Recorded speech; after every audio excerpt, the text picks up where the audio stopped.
Et vous écoutez Bretagne 5, il est 8h16. Bretagne 5, l'invité de la matinale. Et notre invité politique en ce lundi matin est Paul Le Garnic. Il est adjoint au maire de Pontivy. Il est également conseiller communautaire à Pontivy Communauté.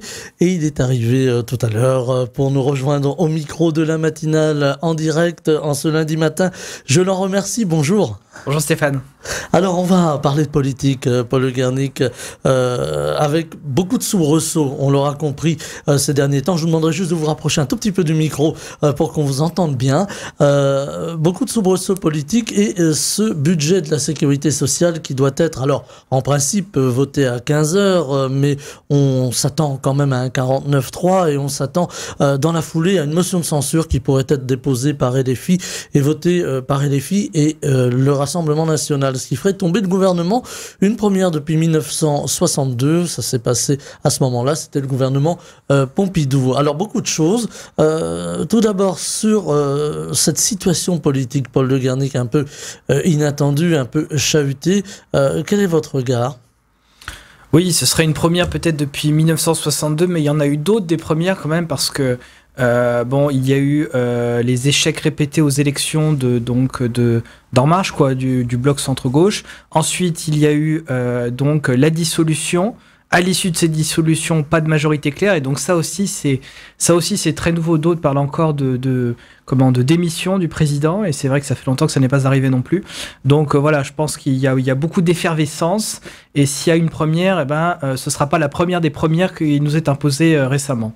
Sachant que des budgets qui n'ont pas été votés en temps et en heure, là aussi il y en a eu, pour le coup c'est pas une première. Il n'y aurait pas de shutdown comme l'on dit aux États-Unis à la française, ça n'existe pas dans notre fonctionnement politique et économique, mais on peut imaginer qu'il y ait beaucoup de soubresauts là aussi et de tangage du côté des marchés financiers. Si le gouvernement devait tomber, on le voit déjà, les taux de prêt pour la France sont de plus en plus élevés. On parle d'un scénario à la grecque, c'est quelque chose c'est une petite musique qu'on entend depuis quelque temps, c'est quelque chose qui vous préoccupe, vous, en tant qu'élu? Ce qui est surtout préoccupant, c'est que un des grands arguments, on va dire, oui, effectivement, du centre-gauche, de la technocratie, c'était de dire, oui, peut-être tout n'est pas parfait, mais nous, on gère bien, il y a la rigueur dans les finances, on est sérieux, on a fait des grandes études, blablabla. Bon. Et en fait, on voit que ces gens-là, depuis 10 ou 15 ans qu'ils y sont, ont accumulé une dette record dont personne n'aurait pu imaginer l'ampleur, avec des déficits complètement pharaoniques. Parce que quand on voit que là, l'objectif... Attendez, Bruno Le Maire dire que, pour se défendre, que l'objectif, si lui, il avait été là, ils auraient pu être à 5% de déficit au lieu de 6, et que ça veut dire que c'est un gars qui gère bien, c'est quand même catastrophique. Mmh. Donc, en fait, l'argument de dire que c'est, au pire, les soubresauts, l'instabilité qui va créer la catastrophe budgétaire, on voit qu'il se heurte à la réalité de dire que c'est la gestion accumulée depuis 15 ans, la gestion catastrophique qui crée le problème dans lequel on est. Puisque c'est le niveau de la dette et le niveau de déficit qui crée la faiblesse vis-à-vis des prêteurs, quoi. Mmh. Donc c'est ça le sujet à régler. Après, ça peut être un peu pire ou, un peu mieux, suivant la stabilité, mais le problème de fond, c'est qu'on est complètement englué dans une dette abyssale, quoi. Donc c'est ça surtout qu'il va falloir s'atteler à régler, mais c'est pas une mince affaire. Voilà, avec des difficultés pour pouvoir équilibrer. Alors équilibrer le budget, c'est une chose, mais aussi équilibrer le fait de pouvoir continuer à faire fonctionner la France, ses institutions, mais aussi les collectivités territoriales, on en dira un mot tout à l'heure évidemment, et à la fois continuer à investir, continuer à projeter la France dans l'avenir. Il y a aussi ce qui se profile, c'est une possible crise institutionnelle. Est-ce que selon vous, j'ai posé la question à quelques-uns de mes invités, je voulais avoir votre éclairage, est-ce que selon vous on arrive à cette crise institutionnelle et quelque part aux limites de la Ve République? Oui, le système de la Ve République, bon, de toute façon c'est un cours, hein, c'est pas spécialement exceptionnel de dire ça, mais ça a été créé pour un homme qui était donc effectivement le général de Gaulle avec sa stature, sa puissance et puis l'aura qu'il avait, voilà. Et il n'est pas adapté c'est pas contre Emmanuel Macron, je pense, ça n'est plus adapté, je pense, au type de personnalité qu'on a aujourd'hui, qui ont leurs propres mesures, qui n'est plus une mesure de quelqu'un qui a fait la guerre et qui arrive dans un temps particulier. Et ça se voit particulièrement pour le 49.3, puisque cet article de la Constitution, eh bien, il est fait donc pour faire passer, par exemple, un budget, mais avec une véritable assise. Il n'est pas fait normalement pour un gouvernement qui n'a pas de majorité claire. C'est pas un passage en force. Du fait de la composition du Parlement. Non, c'est un texte légal, chacun peut l'utiliser comme il veut, et c'est pas une histoire de passage en force. Mais on voit qu'on arrive à des découpages politiques qui ne permettent plus d'utiliser ces institutions-là. Donc il y aura forcément des choses à revoir. Alors est-ce que c'est les institutions qui ne sont plus au goût du jour, ou est-ce que c'est le personnel politique qui a beaucoup baissé en qualité, peut-être par rapport aux années 60, c'est possible aussi. Mais voilà, ça va être à revoir complètement, parce que ça ne peut plus vraiment fonctionner, je pense. Il faut repartir d'une page blanche, comme par exemple le préconise la France Insoumise, passer à une 6e République très différente de la 5e, ou est-ce qu'il faut reprendre les bases de solidité de la 5e pour écrire autre chose, pour modifier cette 5e République? Je pense que la France, l'État français est déjà celui, probablement en Europe, qui a eu le plus de constitutions différentes depuis la Révolution française. Donc on est accoutumé à changer souvent. Je pense quand même que le système de la 5e République a montré une pérennité et une stabilité qui n'était pas le cas forcément pour la 4e. Et puis la 3e a fini, comme on sait, au moment de la Seconde Guerre mondiale. Donc, je pense que tout n'est pas à jeter. Il faut revoir le système. Alors, après, ça ne m'appartient pas à moi, ça dépasse ma compétence de dire s'il faut changer de constitution ou pas. Mais je pense qu'en repartant sur les bases de la 5e République, on doit pouvoir faire quelque chose de plus au goût du jour sans forcément jeter le bébé avec l'eau du bain. Avec aussi une recomposition politique, elle est arrivée en 2017 avec l'avènement d'Emmanuel Macron, un affaiblissement des partis politiques traditionnels, on pense au PS, on pense à LR, une montée des partis d'extrême gauche, on pense évidemment à LFI ou à droite, au Rassemblement national. Est-ce que ça amène aussi une forme de confrontation plus brutale, plus violente? On a vu ces presque affrontements à l'Assemblée nationale il y a quelques jours, qui donne aussi une image quelque peu dégradée finalement de la chose politique.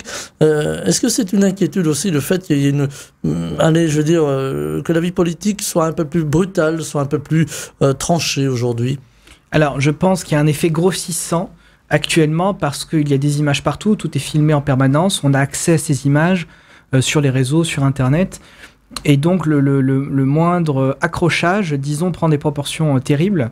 Mais je ne pense pas que la société soit plus opposée, plus tendue politiquement qu'elle était. Parce que les origines de la 5e République, c'est 1958. Et en 1958, de part et d'autre, entre, les communistes, les gaullistes, les milieux conservateurs militaires qui avaient encore du pouvoir avant la guerre d'Algérie, etc. Il y avait quand même un éventail très très large, avec parfois des positions violentes. Et donc je ne pense pas qu'on soit forcément dans le pire moment qu'on ait eu politiquement. C'est juste que c'est le brouhaha permanent et que comme il n'y a pas de majorité claire au Parlement, eh bien les gens n'avancent pas ou ne travaillent pas pour faire adopter des positions, puisqu'ils savent que ce sera difficile. Ils font de la communication, déposent des amendements, ils braillent contre quelque chose d'autre, ils en viennent aux mains, ils se secouent le col. Bon. Et ça, je pense que c'est lié au fait qu'il n'y a pas de solution politique actuellement, et que donc c'est la communication et l'excitation qui prend le pas sur le travail. Mais point de vue idéologique, je ne pense pas qu'on soit au pire moment qu'on ait connu, disons, depuis la Seconde Guerre mondiale. Voilà, il faut savoir aussi que sous Clémenceau, on s'envoyait les encriers à la figure. Autre époque, autre mœurs. Oui.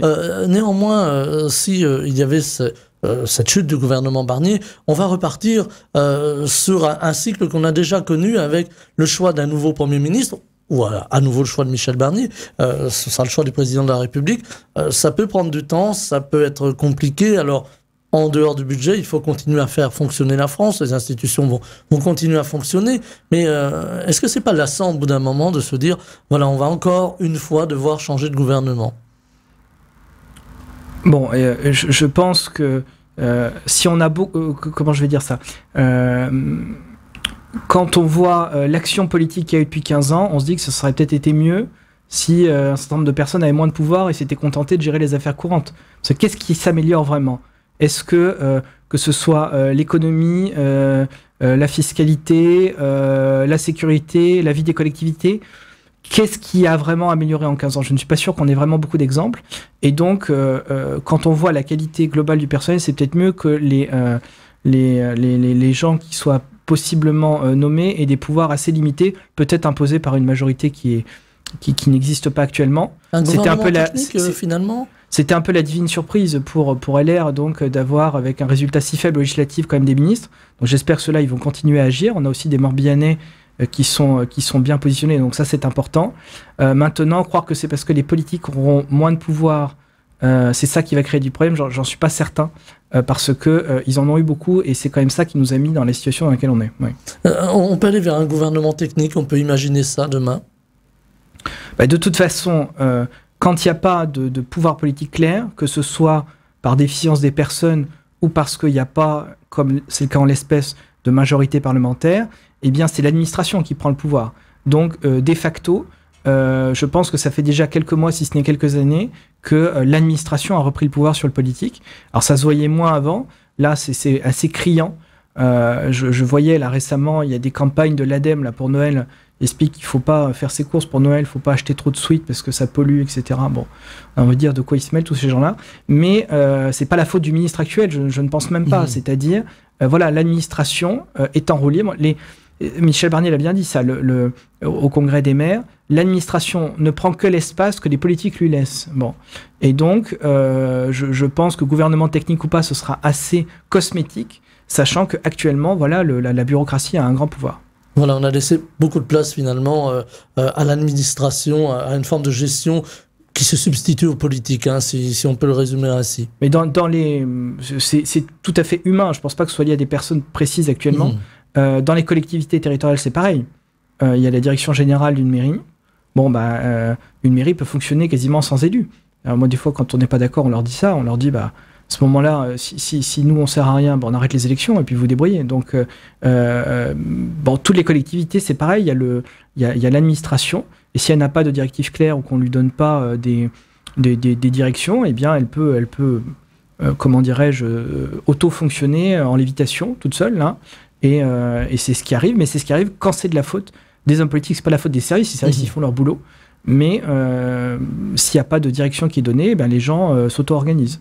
Il y a une faute grave de la part d'Emmanuel Macron qui a dissous l'Assemblée nationale le 9 juin dernier, qui peut à nouveau dissoudre l'Assemblée nationale. Il devra attendre l'été, et là aussi après le 9 juin. Il y a une faute morale du président de la République, une faute politique.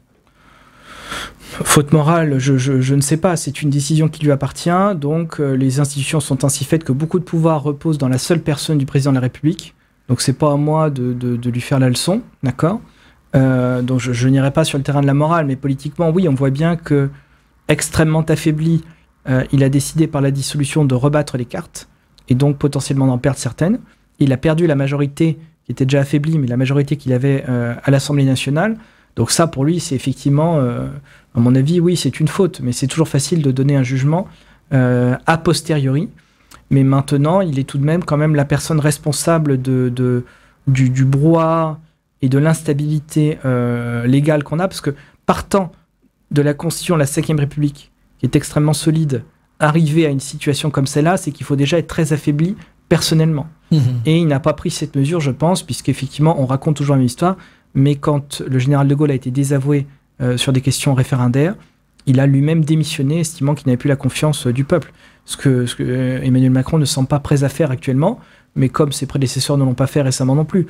Donc je pense qu'il est responsable politiquement de la situation quand même très compliquée dans laquelle on est.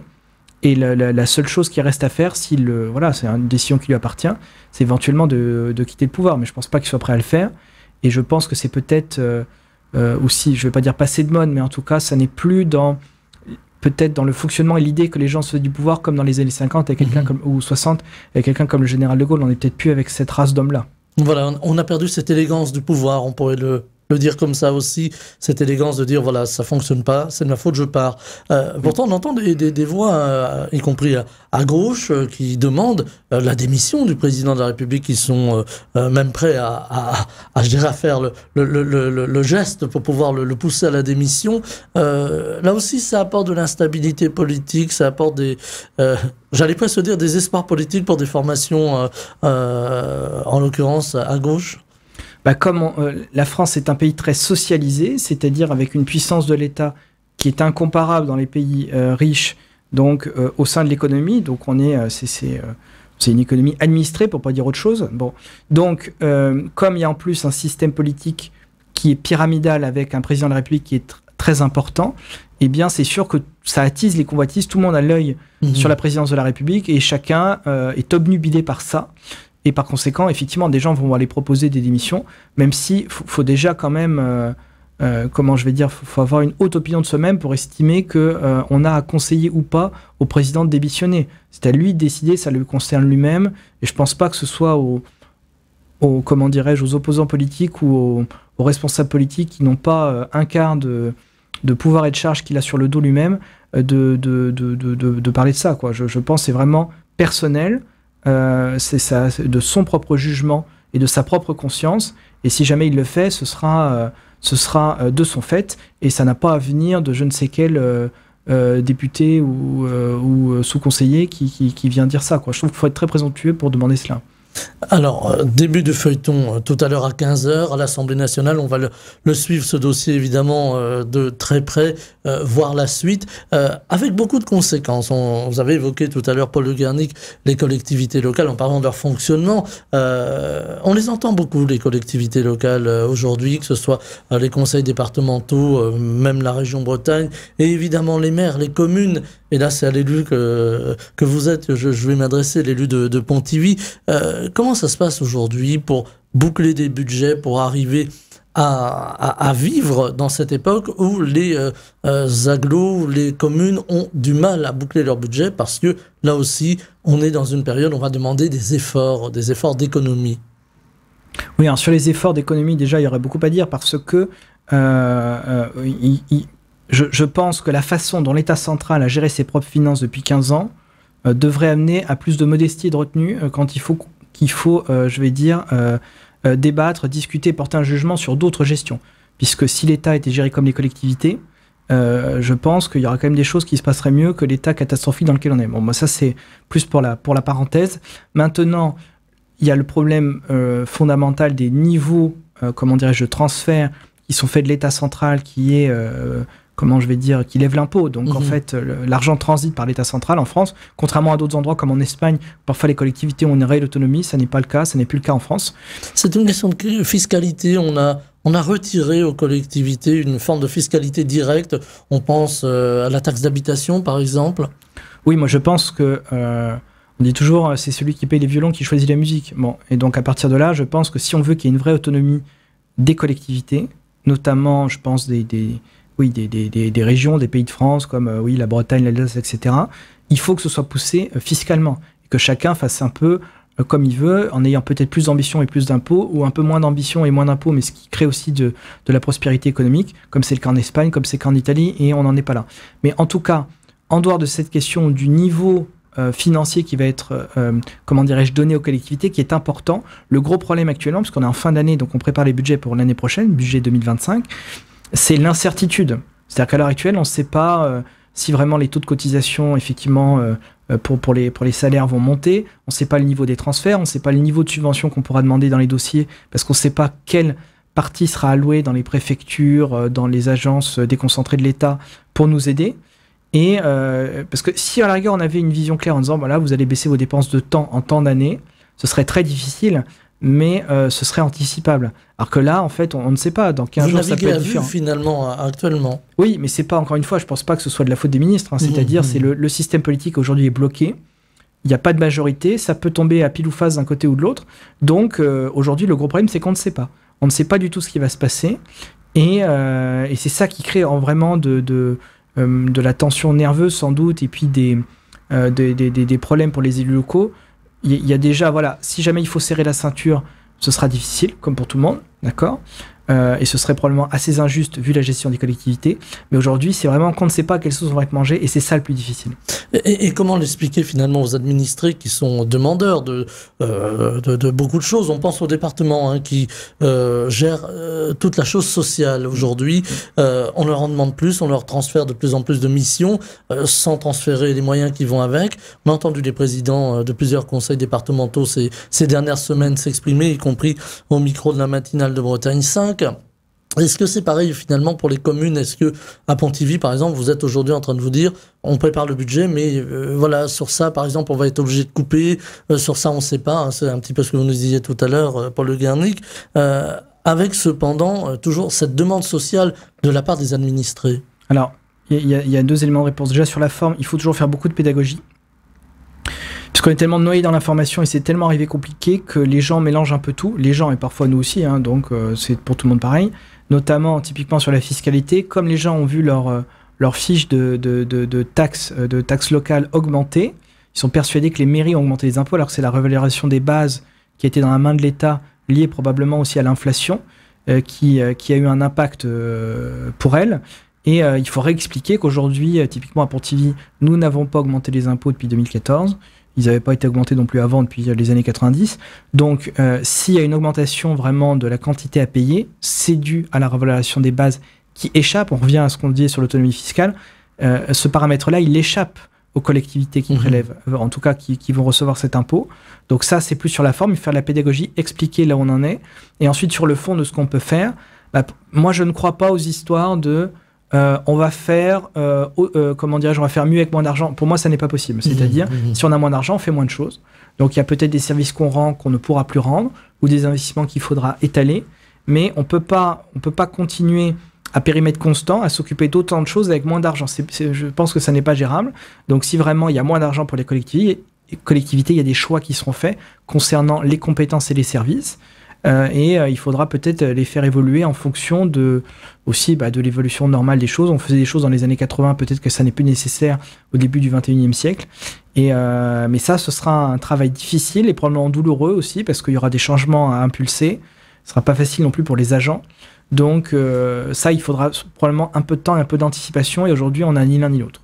Avec, par exemple, des collectivités, on pense à la région des Pays de la Loire et sa présidente qui a décidé de couper, par exemple, dans les budgets de la culture, ce qui provoque beaucoup d'émoi. On entend également des conseils départementaux qui ne vont pas renouveler le personnel qui part à la retraite. Voilà, il y a des choix qui sont cruels là aussi. Est-ce qu'on demande trop aujourd'hui aux collectivités locales, aux collectivités territoriales, aux mairies ?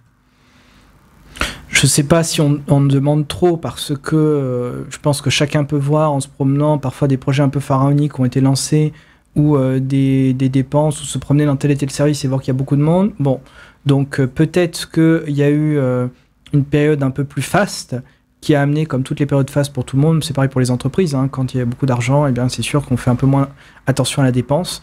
Donc, on demandera des efforts aux collectivités, tout le monde doit en faire certainement au niveau de la sphère publique. C'est-à-dire, il y a l'État central, il y a la sécurité sociale, qui par définition s'équilibrera jamais, puisque ça ne s'équilibre pas, une sécurité sociale. Et ensuite, les collectivités, donc chacun devra mettre la main à la pâte, il faut surtout une vision claire pour l'avenir.